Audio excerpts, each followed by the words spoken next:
Yeah, well, I'm originally from James Street Flats, James Street beside Guinness's Brewery. Born and bred there. I was born in the Coombe Hospital, and I lived there in the flats until I got married. It was great people in the flats. They were really, really, really friendly, and we used to have our troubles with Fatima Flats and Dunnar Avenue and O'Devney Gardens. We'd all meet and bash each other up.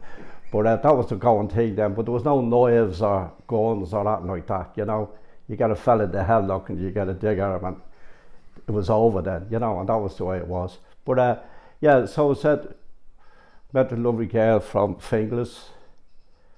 I remember I met her at Barry's Hotel. That was the real meeting place for everyone. And I remember saying to her, where do you live? At the end of the night, she said Finglas. I said, well, not leaving your home there. I live in James Street. But I met her the next day and went on. So we got married anyway, and we were looking at to people then in Dublin. Nowhere was bad to live. We would have went to Finglas, Crumlin, Drimla, Clondalk and Ballyferma, anywhere. There was no, you weren't afraid to go anywhere, you know what I mean? You were just Dublin and that was it. And then they used to have, going back then, we got married in 1970.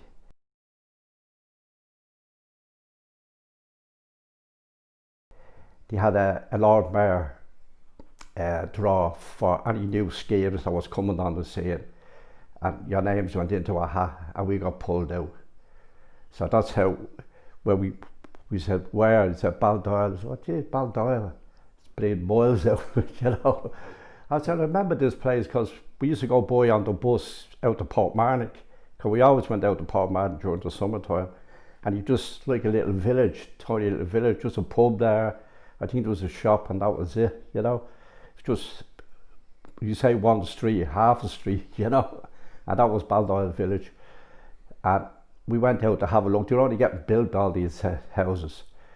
And the only thing everyone was on about, the flat roofs. Just said, Jay, flat roofs in Ireland, with all the rain we have and everything, But anyway, I remember we stopped off and we went into the Baldoyle house, just have a drink, see what it was like, Lovely little friendly pub, It was great, But then to move along, the house got built and we moved out of here then, Derek was born in Upper Oriel Street. He was born in 1971. We got married in 1970, so 10 months after Derek was born. That was the norm then in Ireland. There's no contraceptives. But yeah, Derek was born out here, and had to say, we moved in. It was great. We got to know all the people, They were all young people, all moving in, only maybe one kid or two, or some on the way and all things like that. But it was great. It was lovely. It was fields everywhere, all behind me out there. That was just all fields. The industrial estate was all fields. The race course was still going. We actually went to the last meeting in the race course over there.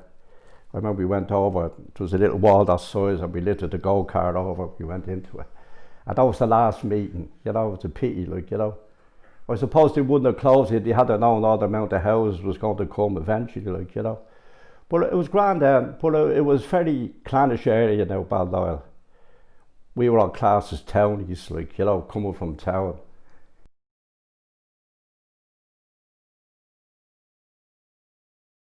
I played it that when I was in town, played for Brandon United, Ballyferma United, all good teams, So when we came out here, we were trying to get involved with the football, and whatever the old phobies that were out here, the players were great, they were brilliant guys, but the older people out here, they probably didn't want all these townies coming in and taking over the club, getting their jobs, secretaries and treasurers and stuff like that.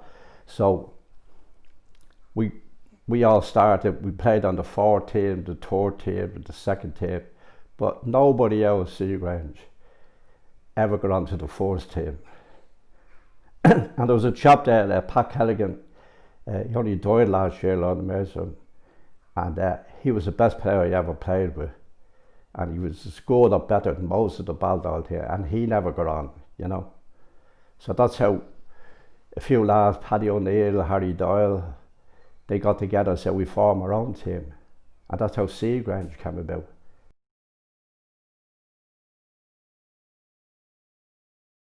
We were sort of kept out of a lot of things, you know, like the residents in the other areas like Abbey Park and Marion Park and all that, like they sort of didn't want us coming in, you know, so we had to form our own residents.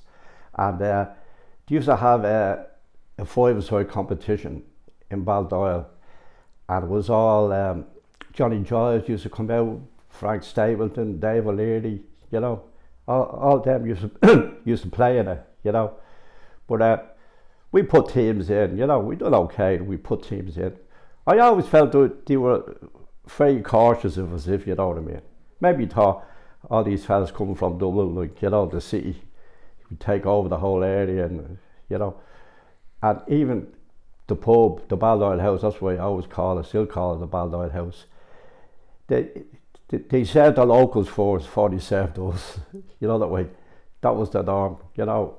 And then when I was playing football, but as I said before, the guys, the players like Brian Weir, John Connors and the Hanaways and Mick Winters and all that, the players were great. They used to get the drink for us because they leave us standing at the bar till last, you know the way. But no, the players were great. It wasn't the players, it was the older guys, like, you know, that probably didn't want us being involved, like, you know. But there was one man down there called Kit Bourne. He used to work in the Little Willie Hospital there. And he, I got to know him very well. I used to give him a hand at training the young fellas. He ran the schoolboy end, and I even managed a team for him, an under-13 team. He said, we take that team over because I'm up to my eyes, and he did it, and we actually won the league. And he said, it's great all yous coming out here, young couples going to have kids. He said, we'd be as big as Home Farm, you know, where all of them get together. But it never materialised because, as I said, a few of the other people on the committee sort of didn't want us, you know. So then a few fellas around the area here, we used to have a great seven-a-side here. We organised that we had a league basis every Sunday we play, you know. And that's how I got to know most of the, especially all the men, you know. Even up to this day, you're walking by, how are you, John? How are you, Christy? How are you, Pat? You know what I mean? Like, not like other areas, you know, the way, like, you probably don't know the next door neighbour, like, you know. So we got to know everyone. And we had a great thing, and Paddy O'Neill, Lord of Mercy, Harry Doyle, they said, look, why don't we form our own Seagrange, you know. And I remember at the time there was more over whether to call it Seagrange or Seacliff. You know, the people out of Seacliff wanted to call Seacliff, the people out of Seagrange wanted to call Seagrange. But he ended up as Seagrange. And we got the pub opened up then, you know. We got Christy to sponsor us for a set of gear. And we started the team. We done very well. We started in the lower division. We're all getting on then, 28, 29, you know, and all that. But we won a good few cups and leagues. And then when our kids grew up, I had 3 lads. They all got involved, all the other lads, kids got involved. And we had a very successful juvenile teams, you know what I mean? Actually, 2, he was used to play for us, Nicky Bourne, you know Nicky Bourne, he's with, so he played with us and Home Farm snapped him up, you know, and he went on to play international schoolboy for Ireland, and I think he went to Leeds United, you know, and came back. I believe your man said that he was too small to be a keeper. George Graham, he was the manager of Leeds at the time. Him and Dave O'Leary, I think, were there. We got to know all the people, like, you know, and it was a great area, like, you know what I mean. I would say it was all fields. That was all just a field there.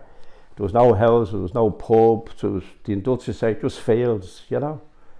And we used to go out to near Concedi and we picked the strawberries out there, and you eat as much as you can as well, like, you know. And Portmarnock was only there, the sea is only down the road. It was just a love walking down there, looking over at Oran's Eye and, you know, the back of Portmarnock, you know. And then it started, the people, with the great residents committee here.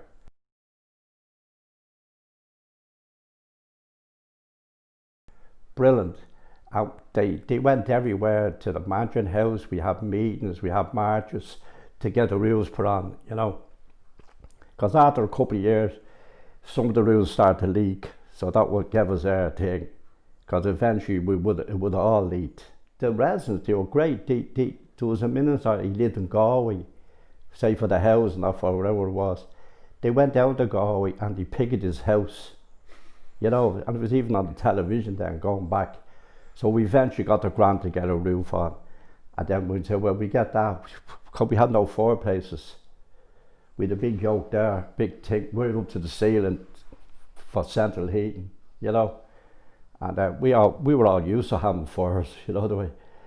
And so we got the grant for that as well. And that's how these houses are lovely now. You know, they're wide and big staircases and all.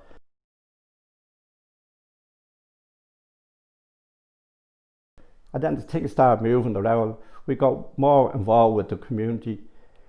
We seemed to be well accepted then, you know, all the residents. And we had great nights out down in Reddy, that's what you call it, in the Skerries. I think it was called Baldoyle, and great place down there. We used to go down there, we had 2 buses going down. We have great nights, you know. It was brilliant. And we got to know Granges then, the pub. They accepted us, no problem then, you know, because I think we were the younger crowd, we were the only ones drinking. The older fellas down there were all gone, you know. But no, it's a brilliant area now, like, and then the community hall, we used to train down there beside the church, you know what the old church is. We used to train in there.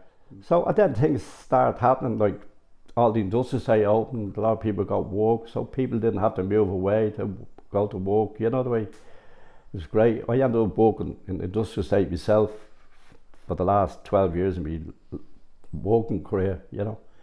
But no, it was a great area, you know. And then the race course, everybody got to know each other. And we had great nights in there. All the mates, Nicky Board, who used to play there every Sunday night. That's young Nicky's father, like, you know. And we had great time. But I could see the area building up, like, you know. Like, there's a men's shed, there's a fitness place, you know. The other thing about Seagrange Park was it was always flooded. That was our biggest thing, you know.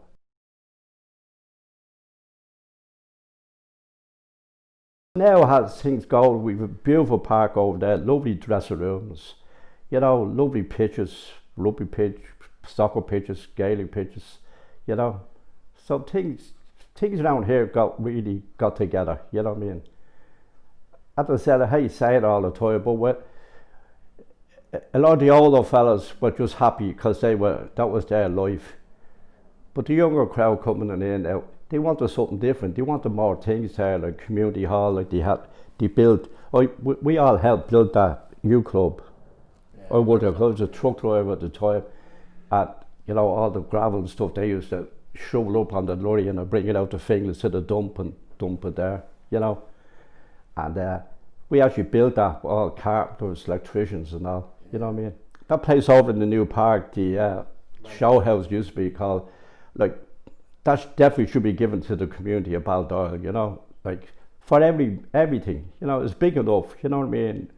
The GA can have a place, the soccer, the men's shed, you know, women's club, boxing club, you know.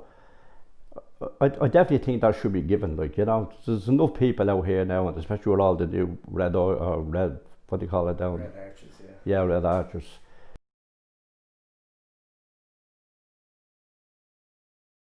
That's what I'm saying, like, it is lacking, like, even in old Seagrange Park up the top there, like, that could have been developed more for to do things, you know what I mean? Like, I don't know why you didn't put dressing rooms up there, you know. And only for the new park like that we have, and brilliant dressing rooms over there. And I think, like, when we come out here now, the changes I see now is, well, we have a great bus service, and then we have the Dart, which we hadn't got, you know. Like to go into town was an ordeal, you know, there'd be queues at the buses. We used to have to walk up to Donamead, the 29 only went to Donamead, going back, we'd walk up there then. Well, we have a lovely road now, like, you know what I mean, there used to be the little humpback road, there was a few people killed on that, you know, but that's all changed, that's good. Around the area, like, we have a credit union now, we say we have the U Club, like, you know, we have the men's shed, you know, it is getting together, but I think it's younger people more so that wanted all these things, you know. And then we have the soccer team, we have the Gaelic team, you know, which was a great thing that happened over here.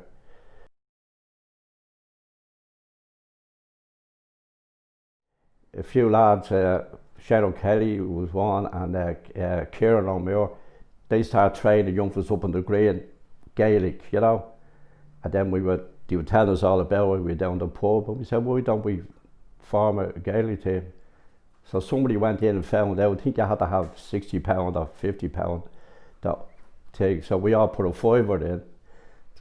I can't think of all the names, but there's Shay Kelly, Kieran O'Muir, Ray Kelly, Brendan Crawford, Jim Brown, myself, Colin Crowe, and I think the manager behind the pub, McGuinness was his name. I think there was one or two more, Vince and the chap from Cork, can't think of his second name. I'm not sure, no, I just can't think of it. But so we formed a Gaelic club, and we started off, because there wasn't many kids like playing, you know, playing soccer and all that, and we got a senior team going. And which way I was privileged to manage the first senior team here, you know. And we actually done very well, like, you know, Mark was playing, and we actually would have done better if a few fellas that's here didn't get sent off every third week. Not looking at anyone.